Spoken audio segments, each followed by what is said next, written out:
Hola, ¿qué tal? Bienvenidos todos, todes y todas. Estamos muy contentos de recibirlos en el 3 de 3, tercer episodio de la tercera temporada y con además un personaje fascinante del que nos hablará mi siempre presente compañero Luis de Pablo Jameken. Hola, Nachito, ¿cómo estás? Pues sí, tenemos un personaje muy interesante, aunque debo decir, hay que hacer un gran disclaimer para este personaje, Ajá. porque bueno, como saben ustedes, nuestro podcast está dedicado a los jotos. Y en este caso, no estoy seguro que el personaje entre en esa categoría, al menos no como la usaríamos actualmente, no como un Uh-huh. hombre homosexual. De hecho, yo consideraría que se trata de una mujer. De hecho, nos vamos a referir así a este personaje como una mujer trans llamada Marta Olmos. No porque lo incluimos en este podcast sobre Jotos, no porque consideramos que sea un hombre, ni siquiera que lo haya sido nunca, pero sí era visto como tal. Y en general en este podcast usamos la palabra Joto y Jochis y sus derivados como, no tanto como una, digamos, una identidad esencial, ¿no? Pero como una esencia, ni siquiera como una, no sé, una orientación dada por Dios al nacer, sino como una identidad cultural, ¿no? Por algo que la sociedad, bueno, que uno mismo desde luego y la sociedad te impone. Y desde luego al personaje del que vamos a hablar, una mujer trans, Marta Olmos, mucha gente, bueno, desde luego por muchos años de su vida, lo llamaron simplemente Joto, un hombre homosexual, incluso después de haberse sometido a una cirugía de reasignación de género, siguió siendo, pues, llamada con esa palabra peyorativa. Uh-huh. Entonces, repito, nosotros no creemos que sea, digamos, un hombre homosexual, pero creemos que es interesante incluirla, bueno, no solo porque es un hecho súper interesante en la historia de la diversidad sexual en nuestro país, sino porque durante buena parte, si no es que durante toda su vida, fue llamada, tildada como un joto, ¿no? Como un maricón, como un hombre homosexual. Así es, digamos, haciendo referencia a la época en la que realizó su transición, que hay algunos señalamientos de que quizá más que una búsqueda real de esa transición fue un tanto llevada a hacerlo, pero bueno, al final sus declaraciones una vez que había transicionado es que estaba feliz, que se había encontrado ella misma y que se sentía ahora sí plena. Entonces, bueno, independientemente de esas dudas de qué tan genuina fue esa búsqueda de transicionar en su época, en los 50, que fue a inicio de la década de los 50, que fue cuando se dio a conocer su caso, era, como decía Luis, llamada eso, simplemente un maricón que se había embadurnado demasiadas pinturas y que se ponía una espuma para hacerse sus curvas y que era vulgar y feo. O sea, tiene lo peor que se puedan ustedes imaginar está presente en las notas de prensa y en todas las referencias que hay en, digamos, su entorno social, el entorno mediático, el entorno histórico, está marcado no solo de los motes peyorativos, sino de clasismo, racismo, por supuesto una homofobia rampante y además una banalización que no está muy lejos de la banalización que se hace ahora, porque en muchas caricaturas de la época, y me estoy adelantando un poco, se refieren justo a eso,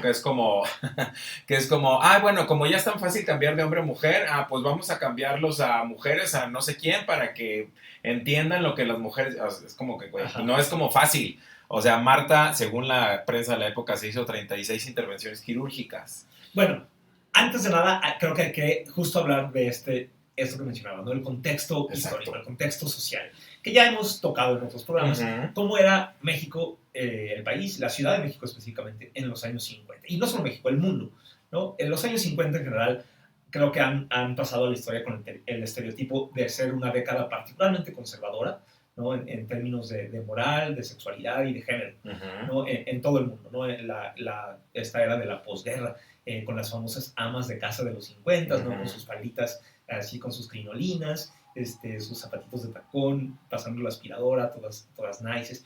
Pero también, hay que decirlo, fue una época de mucho cambio, ¿no? De un cambio muy acelerado. Quizá precisamente por tantos cambios es que se suscitaron muchas ansiedades, ¿no? Y mucha preocupación por parte de los sectores conservadores de la sociedad, tanto en México como en Estados Unidos, por todo esto, ¿no? Precisamente es la época del famoso informe Kinsey, ¿no? Claro. Informe de un famosísimo sexólogo, estadounidense, que hizo una encuesta muy, muy, muy grande y muy profunda.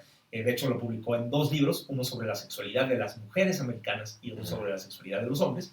Y pues básicamente los resultados indicaban que no era para nada tan, pues, tan convencional, ¿no? Que casi todos los entrevistados habían tenido pues sexo fuera del matrimonio, sexo con personas de su mismo sexo, toda clase de actividades sexuales no, pues, no hegemónicas. ¿Qué?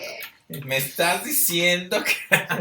Pero más importante aún y más relacionado con el tema que nos ocupa, fue la época en que se hicieron las primeras cirugías, ¿no? Donde pues básicamente la palabra transexual se integró al vocabulario clínico, al vocabulario médico internacional, pero sobre todo donde se hicieron, bueno, no las primeras cirugías, mentira, desde, ustedes recuerdan esa película de la chica danesa, ¿no? Ajá, que ahora todo el mundo la odia y la cuestiona, pero sí, viene desde antes, todos los procedimientos quirúrgicos, pero digamos que esta posibilidad de encontrarlos ya en un territorio más cercano, no tener que irte a Europa. No, bueno, y sobre todo, todavía en este momento, 50, a principios de los años 50, sí tenías que, bueno, en 1950 ninguna cirugía de reasignación de género de hombre a mujer, o sea, una vaginoplastia, había sido exitosa.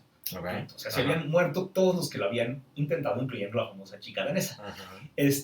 La primera que sí fue exitosa y que fue un fenómeno mediático mundial fue Christine Jorgensen, ¿no? Una actriz americana, bueno, que había sido soldado, le habían puesto el nombre de George, si no me equivoco, al nacer, y después había participado en la Segunda Guerra Mundial, pero después, justo durante su estancia en Europa, había descubierto que ahí era posible hacerse esa cirugía, todavía muy experimental, muy peligrosa. Hasta ese momento ninguno había tenido éxito, pero bueno, la teoría decía que se podría hacer. Se sometió a esa cirugía, si no me equivoco, en 1951, y pues fue un éxito.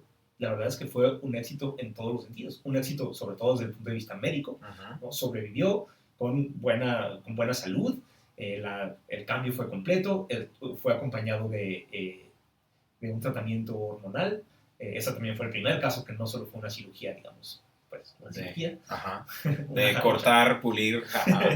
No solo hojalatería y pintura, sino tratamiento hormonal. Sí. Y se hizo muy, muy, muy, muy famosa. De hecho, como veremos más adelante, en casi todas las notas de la prensa mexicana sobre Malta Olmos había referencia de que era una imitadora de Christine Jorgensen. Y remítase si nota al pie, remítase al último episodio de nuestra segunda temporada. Creo recordar que mencionamos la película Yo soy muy macho de 1953, en la que Silvia Pinal se hace pasar por hombre y un piloto se enamora de ella y entonces hay una confusión y es todo subversión de género, entre comillas, porque todo el mundo sabe que el personaje de Silvia es mujer, entonces la confusión del otro pobre señoro es injustificada. Y entonces el señoro cuando está en plena confusión de qué es y qué me gusta, menciona el caso de Christine Jorgensen diciendo, es que era un militar y ahora es una mujer que lava y que plancha y que no sé qué es. Obviamente está refiriéndose al binarismo puro y duro, pero además es eso, es como... Si Christine Jorgensen ahora existe, entonces a mí me puede pasar y es como si estuvieran obligados a hacerse el cambio de sexo. O sea, es una manera de presentarlo. Obviamente el tono de la película es comedia, pero al final es un tono muy retorcido, una manera muy retorcida de presentarlo, porque no es solo la posibilidad, sino una latente obligación de hacerlo. Es como, güey, pues no se trata de eso. Exacto. Como veremos, en algún momento se quiso justificar esta operación como si fuera un imperativo moral, así como una, bueno, no sé si como un imperativo, pero sí como el camino decente, ¿no? El camino correcto, que ya que un maricón, un homosexual, no puede cambiar su preferencia sexual, no puede cambiar sus prácticas, pues lo que puede cambiar entonces es su sexo, es decir, su aspecto físico y convertirse en una mujer casi total. Y digo casi porque, pues obviamente, pues lo no único que podría pueden hacer es engendrar hijos, pero de ahí en fuera, pues... Pues supongo que un poco, perdón, en esta idea de como son invertidos, vamos a revertirlos hasta donde sea posible a través de estos procedimientos quirúrgicos, ¿no? Exacto. Y bueno, justamente muy poco después, en 1951-52, hubo otro caso, el segundo en la historia del mundo, no estoy hablando de México, de una inglesa, Roberta Cowell, o Cowell, no sé cómo se pronuncia, que, bueno, también tenía una vida como varón muy normal, muy hegemónica, ¿no? Estaba casado, tenía una mujer, hijos, pero él no se sentía, pues, a gusto como tal. Conoció, en Inglaterra estaba, pues, desde luego, prohibido cualquier experimento de ese tipo. Pues sí, recordemos que la homosexualidad era delito, Exacto, perseguido. era un delito.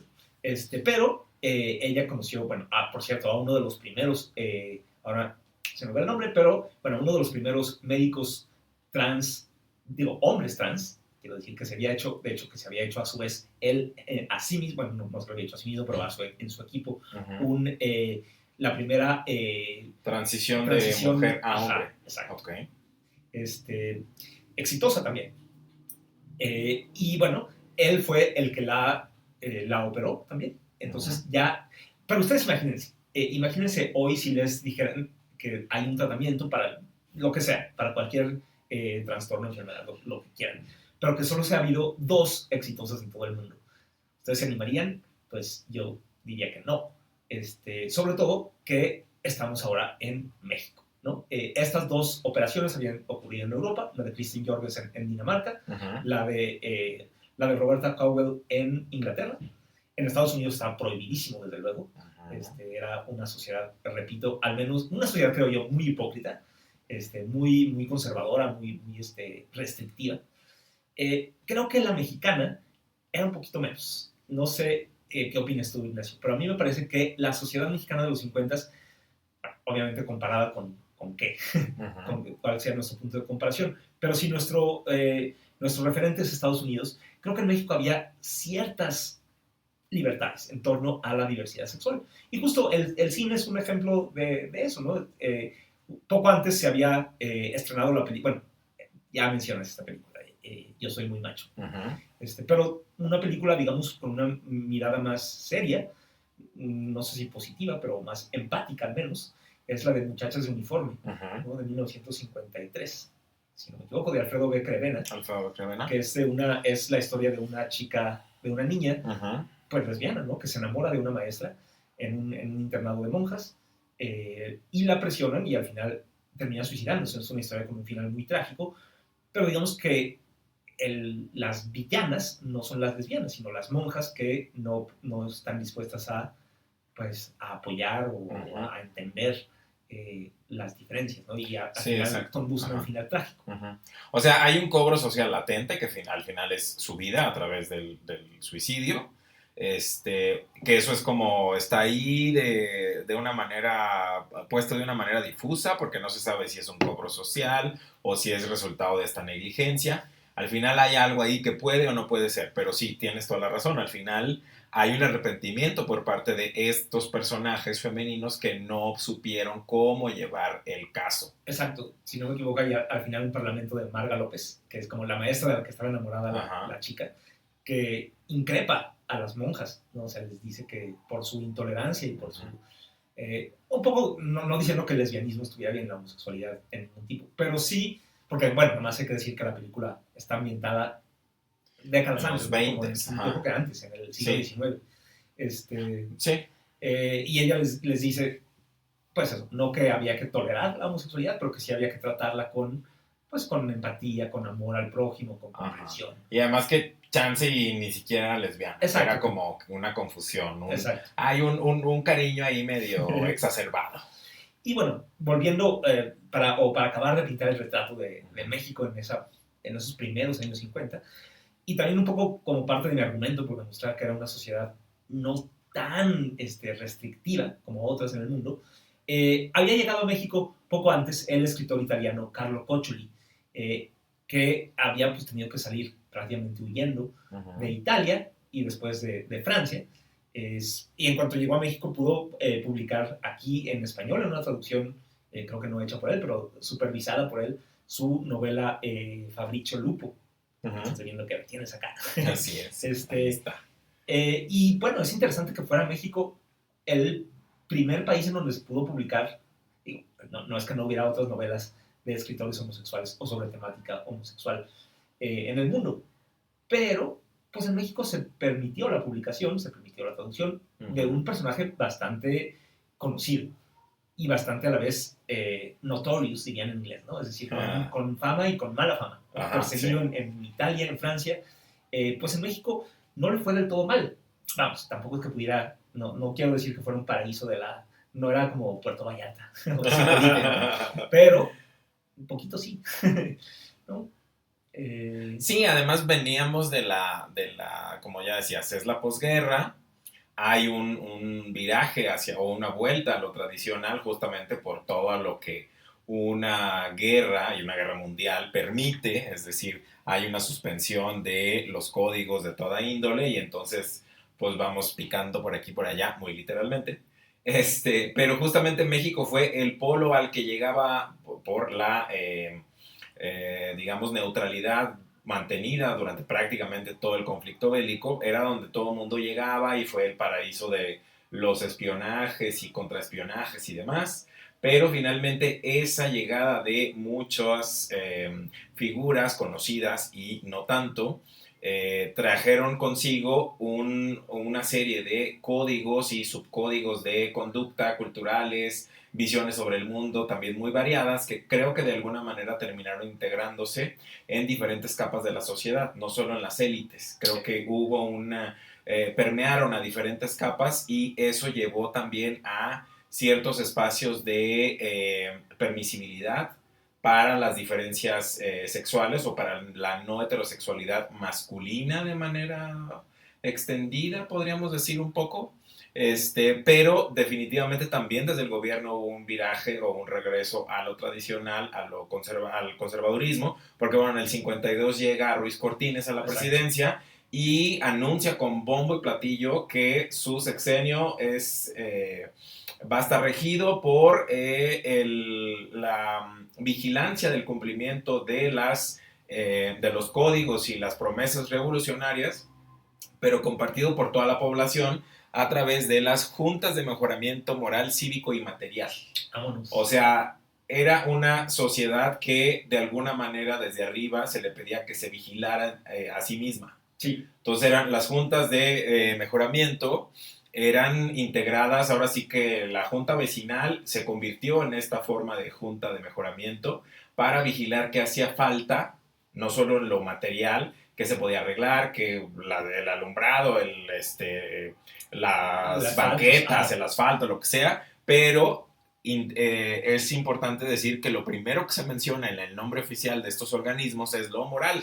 Sí, entonces era justamente vigilar la moralidad en todos los niveles, igualmente, o sea, desde tus vecinos de la cuadra hasta el ayuntamiento, hasta el estado, hasta digamos, los diferentes estados de la república y el estado con mayúscula. Exacto. Y como parte de ese, quizá una de las caras más visibles de ese estado acá en la Ciudad de México fue el regente de hierro, ¿no? Ernesto Uruchurtu, que fue justo el que, en cuanto llegó a la presidencia, Ruiz Cortines nombró como, se llamaba entonces, jefe del Departamento del Distrito Federal, que, bueno, fue el autoritarismo encarnado de esta idea de mejorar y de moralizar a la sociedad chilanga. Y bueno, pues ahí situémonos, ¿no? En ese México específicamente de noviembre de 1952. Hay un pequeño consultorio que se llama un pequeño hospital que se llama San Antonio Fleming, y ahí da consulta un médico muy joven, de 34 años, llamado Rafael Sandoval Camacho, que está un muchacho, como digo, bastante inteligente, es egresado de la UNAM, que es, bueno, en general, es desde luego un consultorio es un consultorio privado, pero bastante accesible, bastante barato. Y bueno, en noviembre de 1952 recibe a un muchacho que se queja de dolores de estómago. Aparentemente tenía, como una colitis amibiana. Después de esto, bueno, además, más tarde contaría que era un muchacho muy, muy, muy femenino en sus modos. Y además, pues a la hora de examinarlo, de ver que pues tenía sangrado rectal, pues él confesó muy fácilmente que tenía relaciones sexuales con hombres, ¿no? Relaciones anales. Entonces, bueno, empezó a tratarlo, ¿no? Como, pues, si ustedes han padecido colitis, no tiene una solución rápida ni fácil. Así que, bueno, lo empezó a tratar y en las distintas pláticas que tuvieron, en las siguientes consultas, le preguntó sí, bueno, como empezaron a hablar eso, de él, de su sexualidad, de cómo se identificaba, y de si no le interesaría convertirse en mujer. La verdad es que sería súper interesante tener una transcripción, pues, verbatim, ¿no? Una transcripción tal cual de cómo fueron esas consultas, cómo Claro, llegaron a ajá. ese tema. Y quién de los dos, si fue el médico o el paciente, Ujú. o la paciente, quien trajo el tema a colación. En todo caso, no sé si este chico que era conocido como Jorge Olmos, un chico, digo chico y era realmente muy chico, él dijo que tenía 21 años, aparentemente era falso, estaba aumentando la edad, tenía en ese momento 17, después en el 52, para el 54 cuando se terminó tendría 19, más o menos 20. Sí, en ese Este, momento todavía la mayoría de edad era los 21, ¿no? no estoy seguro, fíjate. Mm, Pero bueno, en todo caso, era un muchacho muy joven, sí. aparentemente originario de Puebla, muy afeminado, muy femenino, con estos malestares estomacales. Y bueno, mientras le trataba la colitis, el doctor Sandoval Camacho, que sí estaba al tanto de los casos de Christine Jorgensen y de Roberta Powell, Ujú. le hizo la propuesta de una cirugía completamente experimental, ¿no? Peligrosa, que se habían hecho solo dos en el mundo, que era la de lo que ahora llamaríamos reasignación de género. Y pues aparentemente Jorge dijo que sí, que él era su sueño, que se identificaba como mujer, que sus amigas, sus amigos ya le hablaban en femenino, ya se referían a ella como Marta. Así que dijo, pues si puede funcionar, bueno, probablemente vio las fotos de Christine Jorgensen, Ujú. que por cierto era una mujer muy, muy guapa, ¿no? Sí. Es decir, passing, dirían, Cis sí, passing, ajá. sí, exacto, cis passing, que parecía una mujer eh, Biológica, entre cisgénero, mil entre mil comillas. comillas, exacto. Ajá. Así que, bueno, el punto es que aceptó. Se tardaron más o menos 2 años entre que se hacía un tratamiento psiquiátrico, es decir, una evaluación psiquiátrica, Ujú. un tratamiento hormonal. Fue un equipo grande de médicos, unos 10 personas, algunas, bueno, todos varones, desde luego, algunos pasantes de medicina, Ujú. otros endocrinólogos, psiquiatras, anestesiólogos, entre otros el hermano del propio doctor Rafael, participaron en este tratamiento súper complejo, súper peligroso, pero que eventualmente fue un éxito, ¿no? En Ujú. mayo de 1954, 2 años, poco menos de 2 años después, se anunció, ahora sí que con bombo y platillo, como dijiste ahora, se anunció en varios reportajes de prensa el éxito de esta operación, ¿no? Ahora Jorge Olmos ya no se llama Jorge, se llama Marta Olmos y no solo sobrevivió, sino que está sana, está bien, está guapa. Se le hizo un corte muy al estilo de esa época, ¿no? Le pintaron el pelo de rubio, Ujú. un corte así estilo Marilyn Monroe. Bueno, también con las modas de esa época, ¿no? Las crinolinas, los brasieres muy picuditos. Ujú. Y le hicieron un reportaje, un fotoreportaje eh, que apareció publicado en el periódico ABC, muy completo, con muchas fotografías de Marta Olmos con sus médicos, sentada en un sofá, caminando por la calle, guisando, ahí con una amiga como peinándose, cortándose el pelo, incluso rezándole, ¿no? Una imagen de la Virgen de Guadalupe. Ujú. Pues, es decir, como justo como se esperaba de una, limándose las uñas, ¿no? Justo lo que se esperaba de una mujer mexicana en los años 50, de una mujer moderna. Por cierto, una de las fotos más interesantes, una metafoto, donde está ella misma leyendo un periódico con un reportaje, ¿no? Sobre ella. Sobre ella misma, que dice Jorge, el que hoy se llama Marta. Y bueno, ese primer reportaje, hay que decirlo, fue muy positivo. Es decir, no hay, incluso para estándares actuales, si uno Sí. ve las fotos y lee el texto, no parece haber nada demasiado grave. Pero por supuesto que no paró ahí la cosa. Ojalá hubiera parado ahí. Sería una historia muy feliz, pero no es tan sencillo. En los siguientes días, la prensa, sobre todo la prensa amarillista, eh, el magazine de policía, que era pues como un periódico medio amarillista, ¿no? De nota roja, y Ujú. sobre todo otra revista pues de dudosa calidad, llamada Zócalo, empezaron a hacer un verdadero aluvión, ¿no? Una verdadera diluvio de crónicas, ahí sí, terribles, como decíamos al principio. Llenas, llenas, llenas, no solo de homofobia y de transfobia, si es que podemos usar la palabra en esa época, sino de racismo, clasismo, hasta xenofobia internalizada. Sí. Diciendo básicamente, bueno, entrevistando y tomando la opinión de todos aquellos que pues están en contra, ¿no? Hay uno que dice, los jueces andan que trinan contra Marta Olmos y le gritan maricón. En realidad no es que le gritaran maricón, es que el reportero fue y entrevistó a una serie de jueces que dijeron, bueno, no, pues, legalmente no podemos hablar, es decir, la ley mexicana no existe una ley de identidad de género, obviamente no se usaba ni siquiera la frase, pero decían, bueno, la ley mexicana pues no reconoce el cambio de identidad sexual, así que, pues, para la ley, para las cortes, seguirá siendo un varón, seguirá siendo Jorge. Y eso, bueno, eso da pie a que el reportero le diga, pues es simplemente un maricón.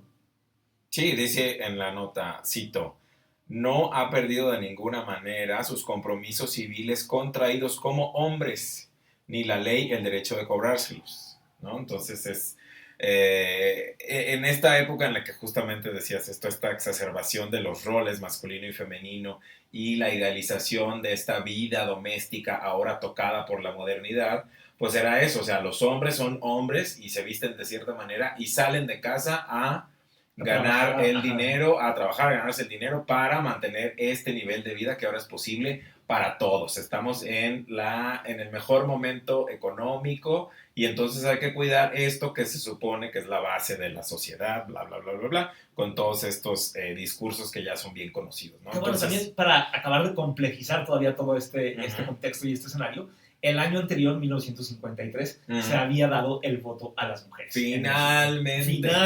Con muchísimos años de retraso. Después de muchísimos años de lucha. Exacto. Y paradójicamente, cuando se dio, no fue al menos tan directamente por la lucha feminista, sino más bien fue una concesión graciosa del gobierno de las elecciones. Y una medida, pues, que habla, curiosamente, más de un cierto conservadurismo, ¿no? Fue algo por lo que habían presionado los grupos de derecha, particularmente el Partido Acción Nacional, que fue el más ganón.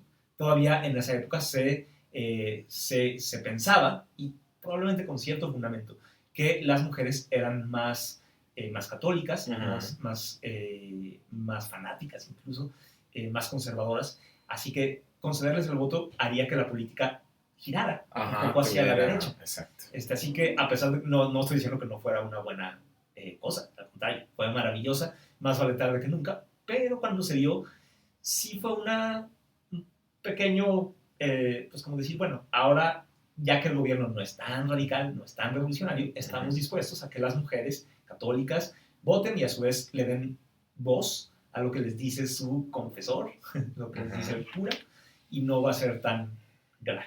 Pero bueno, es una época de muchas ansiedades respecto al género, ¿no? Respecto al papel de la mujer en el espacio público, en el trabajo, ¿no? Decíamos ya que es la época de la muchísima publicidad de los electrodomésticos, ¿no? Y que además se venden a domicilio, ¿no? Como en una familia de tantas, ¿no?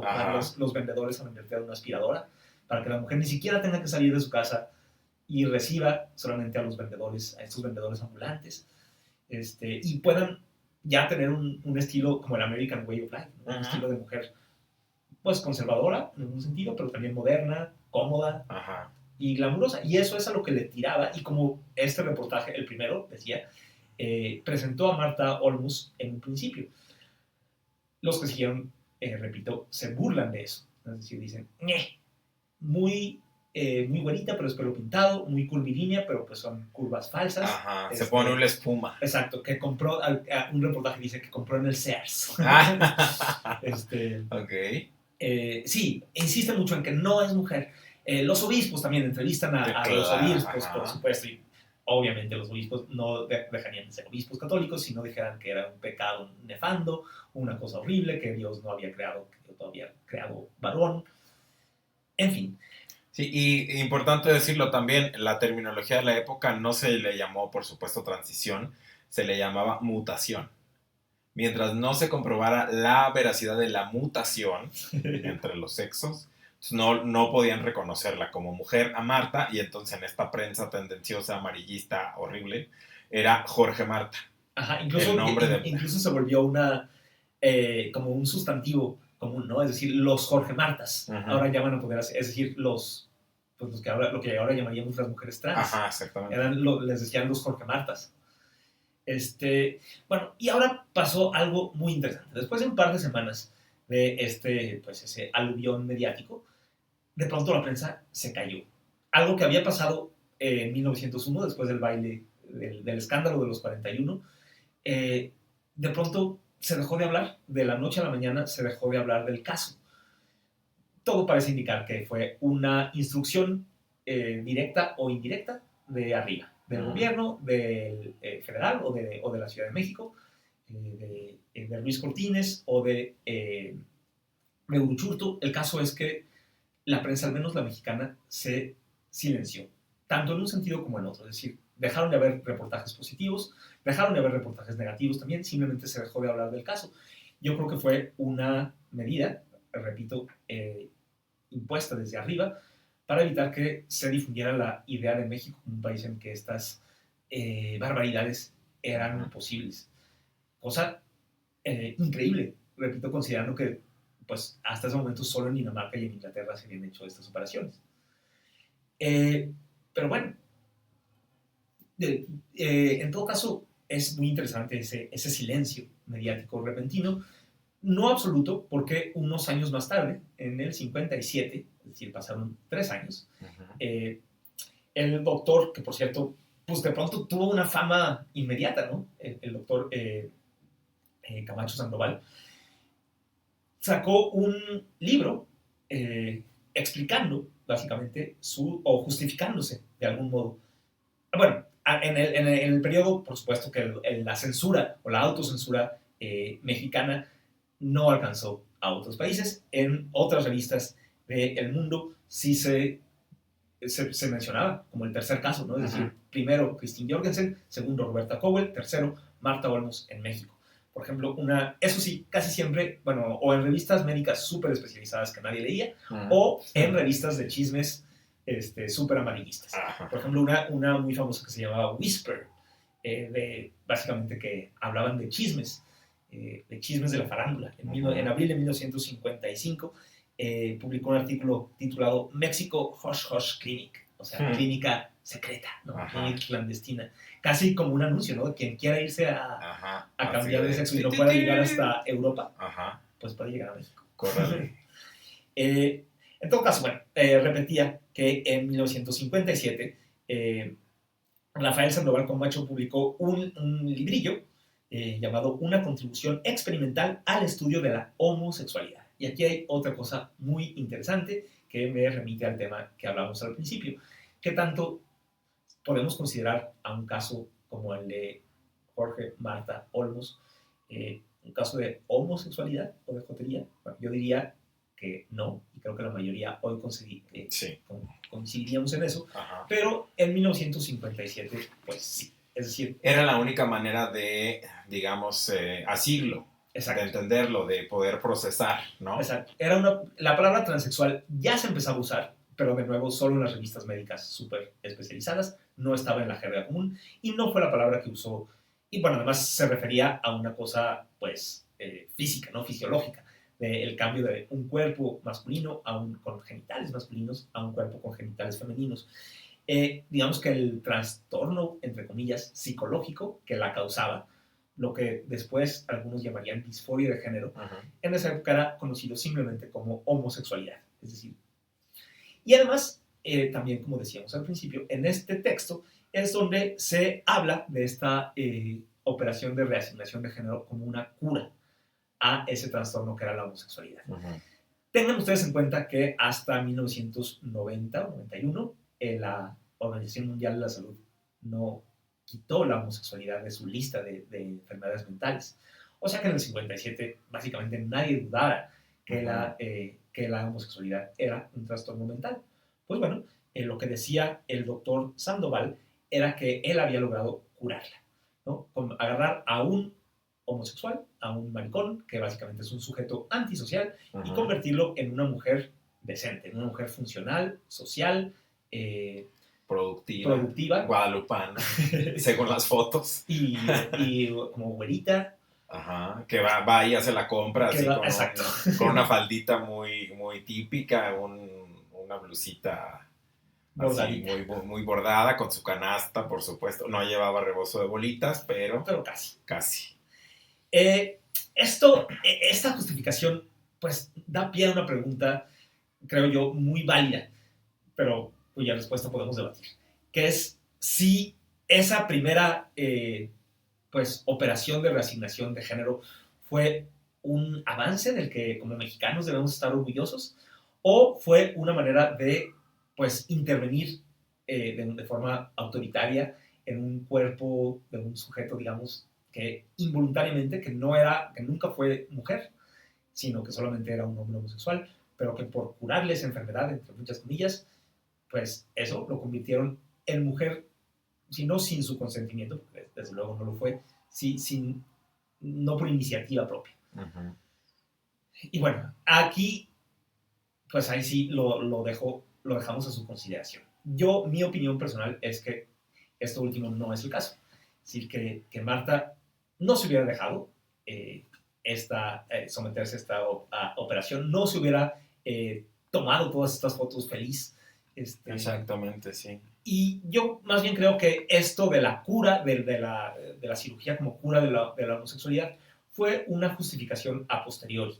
O sea que, digamos que con toda esta andanada de críticas, Ujú, claro. el doctor tuvo que defenderse de algún modo y decir, a ver, ¿cómo hago para que no me linchen, para que no me quiten mi cédula profesional? Ajá. Pues justificando que, a ver, no se enojen, ¿qué prefieren? ¿Tener mujeres transexuales o hombres homosexuales?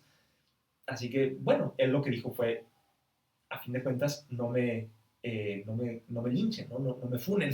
Ajá, lo, literal. lo que hice yo fue, es decir, gracias a mi procedimiento tenemos un Ujú. homosexual menos en las calles de México Ajá, exactamente, y una sí. mujer decente más. Sí.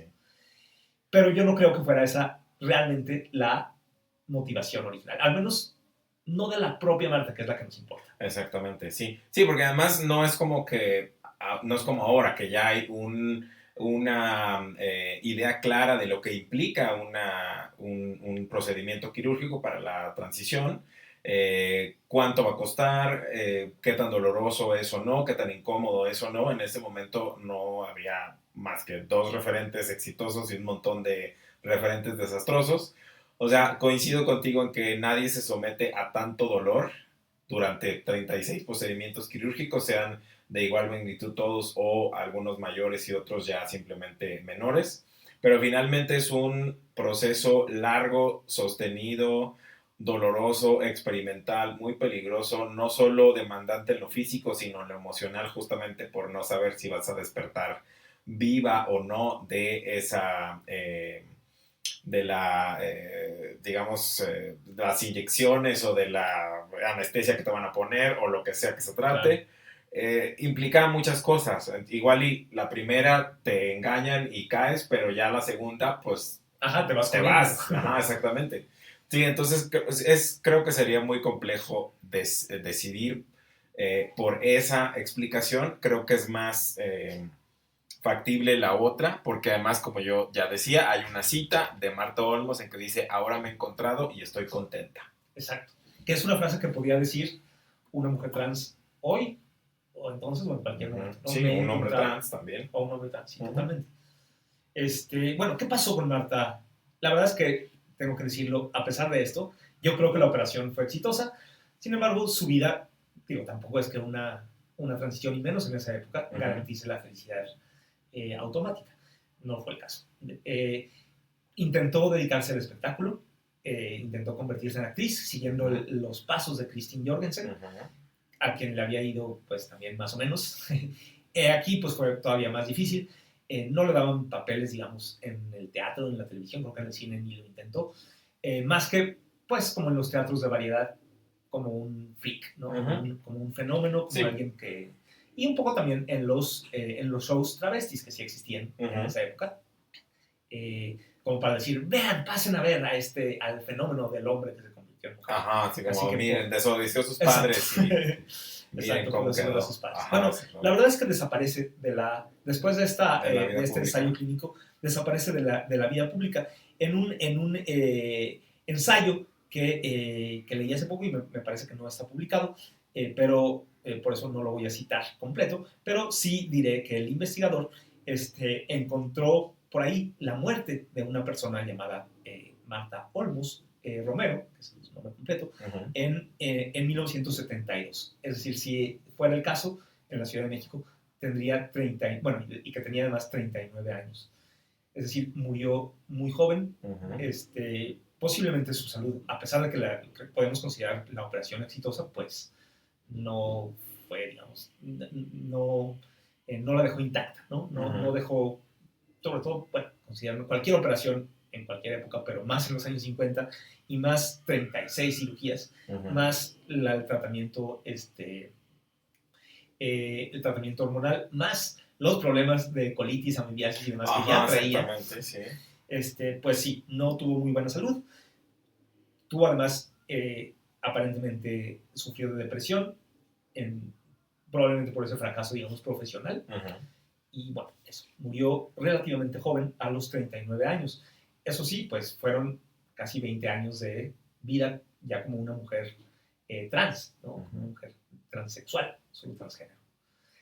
Y bueno, hay que decir como a manera de epílogo que en México la siguiente operación fue hasta los años 60. Ahora no encontré el nombre ni la fecha exacta, pero fue más o menos 10 años después, por ahí del 65, 66. Uh-huh.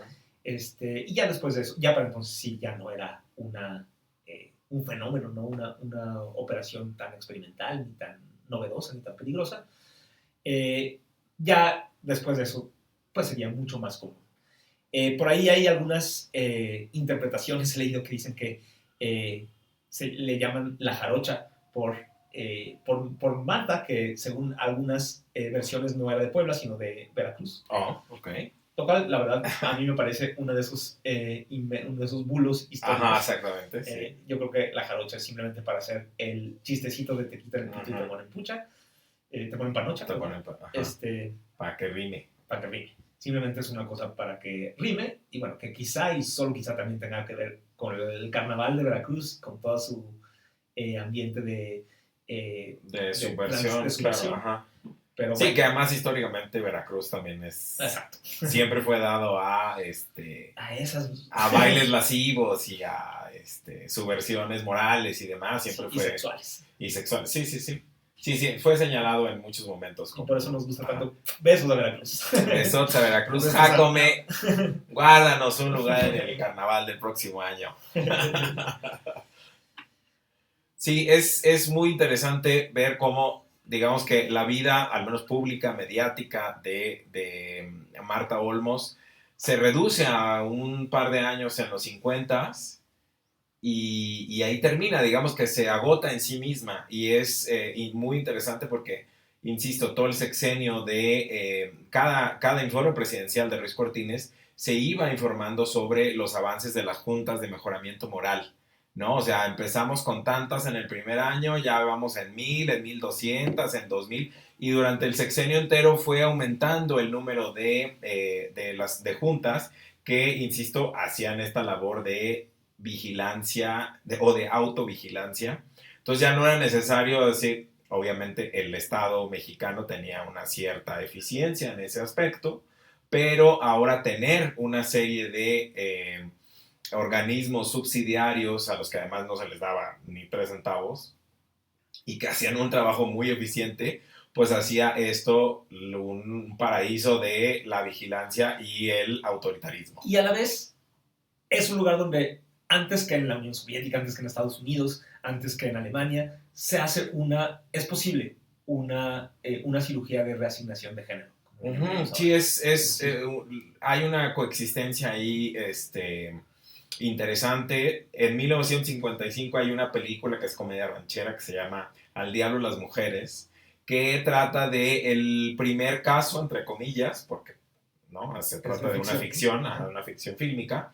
El primer caso de una presidenta municipal, que además es muy joven, es una mujer muy joven, y entonces llega con todo, o sea, es una administración muy radical, y entonces los hombres se sienten desplazados, humillados. Cualquier parecido. Ajá, es mera coincidencia, y entonces hay una guerra de sexos en tono de comedia, por supuesto, pero al final el título es muy revelador y la trama también apunta a esa supuesta natural prevalencia de lo masculino por sobre lo femenino. Los hombres dicen al diablo las mujeres cuando tienen poder, en este caso político, pero una vez que esa mujer en la ficción fílmica tiene el poder y tiene que enfrentarse a las demandas del poder, dice, no, yo no puedo con esto. Entonces el novio, que le estaba haciendo la campaña en contra a la novia, que era la presidenta municipal, toma la presidencia municipal porque pues ella pobrecita no puede.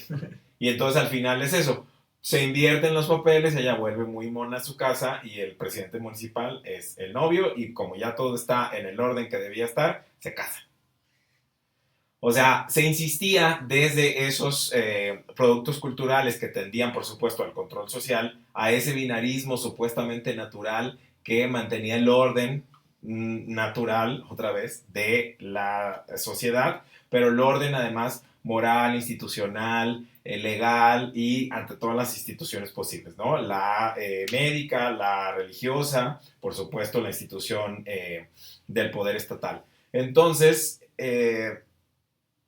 hay, insisto, esta necesidad de control a través de los productos culturales, de las juntas de mejoramiento, pero como tú dices, hay, por supuesto, siempre recovecos en los que se dan las posibilidades de estas posibilidades que van a contrapelo, ¿no? De transgresión. De hecho, a mí me parece que justo estos productos culturales, digamos, homofóbicos o misóginos, son resultado un poco de una ansiedad derivada de estos cambios, ¿no? O en esas primeras telenovelas, ¿no? Como Senda Prohibida o Gutierritos, también se trata de mujeres que se comportan como hombres que salen a la vida pública o de hombres que son demasiado femeninos, como es el caso de Gutierritos y siempre acaba muy mal. Pero me parece que es un poco el resultado de esta ansiedad, ¿no? Dices que es una historia de ficción, pero sí es en los años 50 cuando son electas las primeras presidentas municipales. La primera diputada, que por cierto es del estado de Baja California, besos también allá, duró muy, muy poco tiempo porque acabó rápidamente, pero bueno, de todas maneras, hay por primera vez diputadas, todavía va a tardar bastante en haber senadoras, bueno, una gobernadora hasta los años 80, o 79, 80, Griselda Álvarez, besos también a Colima. Chotes a Colima. Y por último, bueno, ahora tenemos una presidenta. Una presidenta de la República. Y bueno, también un secretario de Estado, por cierto, abiertamente gay homosexual. En todo caso, con esto terminamos nuestro programa de hoy. Y ahora, no sé, Ignacio, qué opinas, pero me parece que no es muy pertinente hacer nuestra tradicional pregunta. Yo diría que la pregunta la hagamos sobre el cirujano. Sobre el doctor. Nuestra tradicional pregunta, por si son nuevos en este programa, es fuck, marry o kill, ¿no? Pero normalmente, bueno, como nosotros también somos jotos, homosexuales, pues, y los personajes que abordamos también son varones, pues procede, ¿no? Si queremos a veces casarnos con ellos, queremos a veces matarlos, queremos a veces simplemente cocharlos. El bonito coito. En este caso con... Me parece muy buena idea. Nuestro personaje, creo que no. Martita Olmos, bechotes hasta donde estés. Pero vamos con el... Excelente idea. Sí. Con el doctor Rafael Sandoval Camacho. Yo diría... Bueno, es que no tenemos... No sé cómo se veía, pero... No hay foto, exactamente. No hay foto, pero por cierto, si alguien conoce a la familia, tiene ahí el álbum y nos contacta y oye este episodio, mándenos fotos, se lo agradeceremos. Pero mientras tanto... Pues yo diría que algunos dirían que kill, ¿no? Por esta idea de autojustificación. Yo sí creo que es alguien del que tenemos que estar profundamente orgullosos, ¿no? Que en México haya sido el tercer país en el mundo que haya tenido una operación de reasignación de género. Así que yo sí creo que Mary. Yo me caso con el doctor, aparte me conviene, como diría Nana Fine, casarse con un médico es... Siempre es buena idea. Siempre es buena idea. Yo también coincido, yo estaba pensando justamente en eso, en, digamos, la genialidad de su ejercicio profesional. Y entonces, pues sí, Mary, justamente para celebrar e ir orgullosos del brazo por la vida con nuestro marido doctor. Con nuestro marido doctor, además, ahora sí que trailblazer, abridor de caminos. Exacto. ¿no? Punta de lanza de la tecnología médica mexicana. Sí, creo que sería interesante, salvo, por supuesto, todos estos matices que de alguna manera referimos, esta cuestión de curar la homosexualidad, bla, bla, bla, que haya, digamos, una puesta o una revaloración, digamos, una puesta en contexto y en la historiografía de la medicina mexicana a este doctor y reubicarlo de alguna manera ya, por supuesto, teniendo en cuenta todos los matices y todos los claroscuros al respecto, pues reubicarlo en esta historiografía de la medicina nacional exitosa y que además ha tenido a bien abrir nuevos caminos y posibilidades. Exacto, y sin embargo es un caso del que se conoce muy poco. Si no me equivoco, solo hay un artículo publicado específicamente dedicado al caso de Brian Jones, aunque sé que hay otros colegas historiadores que lo han trabajado, hasta donde yo sé, han presentado ponencias, conferencias, pero no han publicado artículos ni libros. Espero que lo hagan pronto, ellos o alguien más, y podamos debatir más sobre este caso, que nos ilumina mucho sobre nuestra historia homosexual, nuestra historia queer. Sí, y sobre todo en esta necedad que aún se mantiene ahora, en 2026, de ponernos a todos en el mismo cajón. Es como desviación sexual, todos. O sea, bueno, todos van en lo mismo, es como pederastas. Nosotros hicimos eso justo con... Pero eso es lo que significa la palabra peccatoribus, ¿no? Pecadores, todos los pecadores, de hecho. Ora pro nobis peccatoribus. No, pero me refiero en el sentido de, desviación, entonces todos son pederastas, sí. Cuando sabemos que la pederastia es otra cosa. Te lleva a la presidencia de Estados Unidos y es otra cosa. Pues bueno, amigos, amigas y amigues, no dejen de escucharnos. Los siguientes todavía nos quedan unos episodios más de esta temporada. Sigan al pendiente, dentro de 15 días saldrá un nuevo episodio de su podcast favorito, Peccatoribus. Bus. Nos escuchamos pronto, gracias. Jesús.